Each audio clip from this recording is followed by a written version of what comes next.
When, how, and why did your interest in gender and diversity studies originate? I became interested in issues of gender and diversity when I was a student at the university. So I was studying a master specialization, which was called Culture, Organization and Management. And I remember that in one of the courses they talked about the gendered organization based on Ecker's theory, but also based on the study, the dissertation of Yvonne Benschop, which became later my supervisor, talking about how gender was still very prominent, or gender inequality was still very prominent in organizations in that time period, so in the early 2000s. And I was so surprised because I thought, how is it possible? How is it possible that still today there is so much gender inequality in society and especially in organizations? So I was really fascinated, and also it gave me, for the first time in my life, the theoretical tools or concepts to understand what was happening, because I had experienced gender inequality in my early life already. When I was, for instance, I worked at a rosary, so where the flowers, I worked with the flowers in these greenhouses, and I remember that when I was a teenager, of course we wanted to get some money, so we worked there, and the boys got paid more per hour than the girls. So for instance, my nephew, who was smaller than me, got, I don't know, 50 cents or something per hour more. And it felt so unfair, because it was not related to what was at that time I considered a logical reason, that they were stronger, for instance, or they could do more. But it was only related to ideas or expectations about what men and women or boys and girls could do and how loyal they would be in the future for that organization. Anyhow, so I experienced that, but I couldn't do anything with it till I was at university and I learned about these concepts. How can an organization be gendered? How can it influence your identity, but the culture, the structure of the organizations? So, and then I was grasped by it, and I never lost interest in that subject. And my first master thesis was on gender inequality during university education. And what are some of the most remarkable reactions you received on your previous research? Well, one of the most, I've done a lot of work on gender inequality in organizations and how it is produced, and one of the most remarkable comments or comments that I got on my work was, well, actually it was happening in Germany.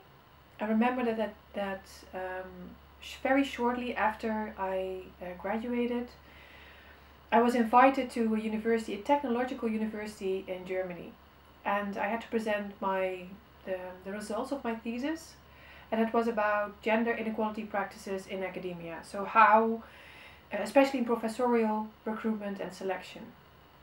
And I presented my work, and I told also about how I gained all the information, reading all 1,000 appointment reports, interviewing a lot of people, using a lot of data to substantiate my findings. And then there was one of the professors, he looked at me and he said, and he was also talking in German, he didn't ask me whether I could speak German, and he said, Sie sind verkehrt geïnformiert. So he said, it's not right what you're saying, your data is not correct. And he said, based on my experience as a member of a committee of a professorial committee in Germany and the US, I know that you are wrong. And I was thinking, how scientific is this, that you disregard all the work I did in the Netherlands based on your own observations and your own experiences, and then say that my work is not correct? So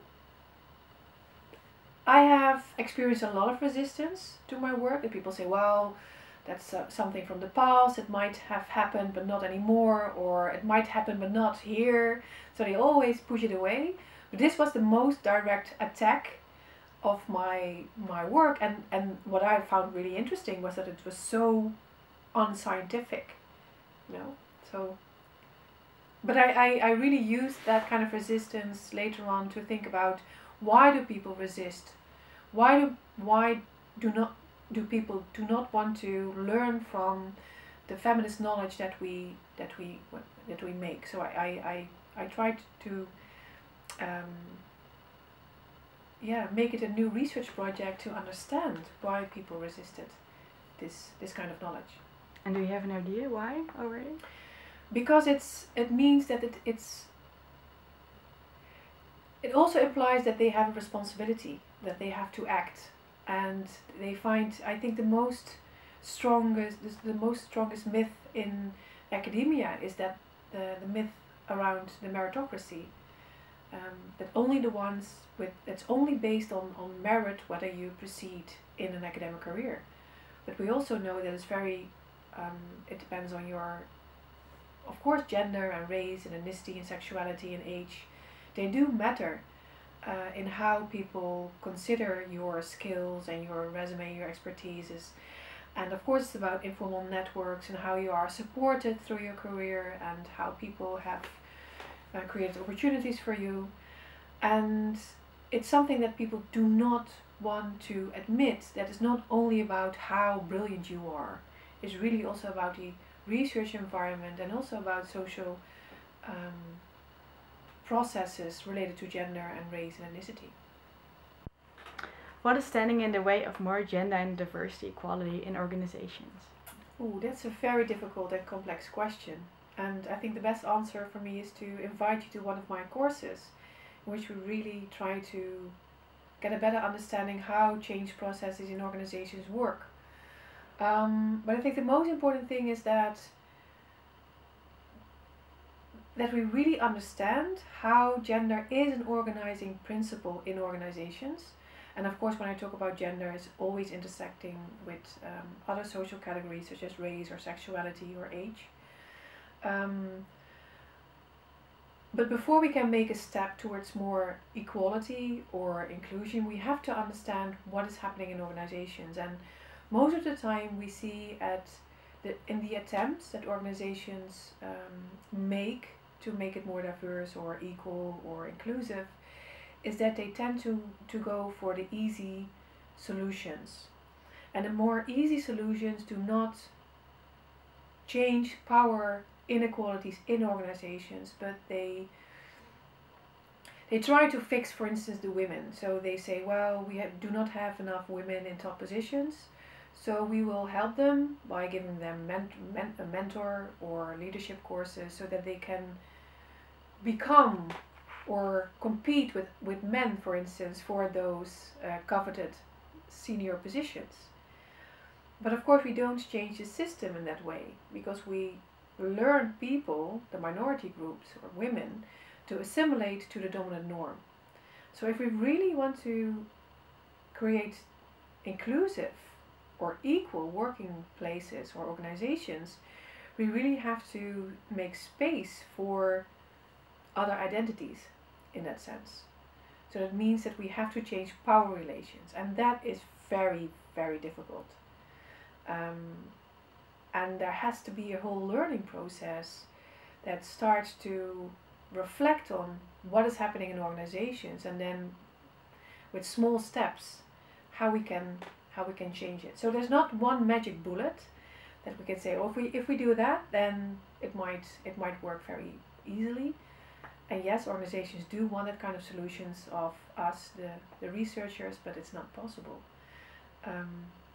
But the core thing is work on the system, on the gendered system, where there are unequal power relations, meaning that there are differences in the opportunities and the resources between social categories, between different groups in organizations. So we have to understand where they are and then how we can change them. And that could be different in every organization. Everyone in an organization should be responsible for making the organization a better place for us all. it sounds like a very cheesy song, but it is actually the case that everyone has to take responsibility.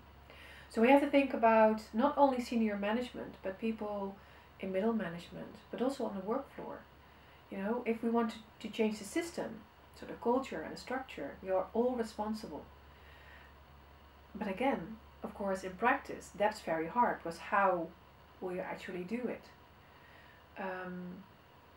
And what a lot of theory learns us is that the culture and the structure and the interactions of people are the core to change.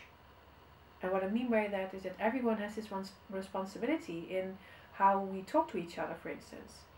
What do we do when there sexist jokes are made? Do we allow that when a colleague does it? And when people make homophobic remarks, are we okay with that? What do we do as colleagues? What do we do as the manager? So in that sense, although of course it helps when there is someone made responsible, for instance, for the gender policies or diversity policies, of course it's all very important. You have to need the support of top management. You need someone who makes policies and makes sure that it's also implemented. But in the end, it's what people do in organizations that make a hostile or discriminatory environment. Who do you admire and why? Well, that's a very nice question. There are a lot of people that I admire, but if I think at my own discipline, there are some like women pioneers in my field. If I say my field is gender and diversity in organizations, there have been women who, long before it was a common field, were the only ones working on it, getting ridiculed by colleagues because they thought, why are you actually doing this kind of research? But also theoretically, that they start to think about, we all know the difference between sex and gender, but how do you translate that concepts and its insights into, for instance, organizations? So I admire pioneer Joan Ecker, which is I would say it's the grandmother of our field, and she has been very inspirational to all of my work actually. The same goes for a US scholar, Patricia Yancey Martin. So she introduced the term of gender practices, which I have been using in most of my work. And again, they worked in a time that it was very difficult and hard, really hard work to study these kinds of issues. Nowadays, there are many, especially here at Radboud, we have a whole group of people working on gender and diversity issues, even in organizations. So we have our own community, so we understand each other. I'm not isolated as a researcher. So I admire those women who had to pave that road for us and who have done that so brilliantly. Of course, I know that very often now I'm a professor, I go somewhere and nobody expects that I am the professor, because they all think that there's another somewhat older guy or an older woman is the one that is the professor giving the talk. So, and also in my career,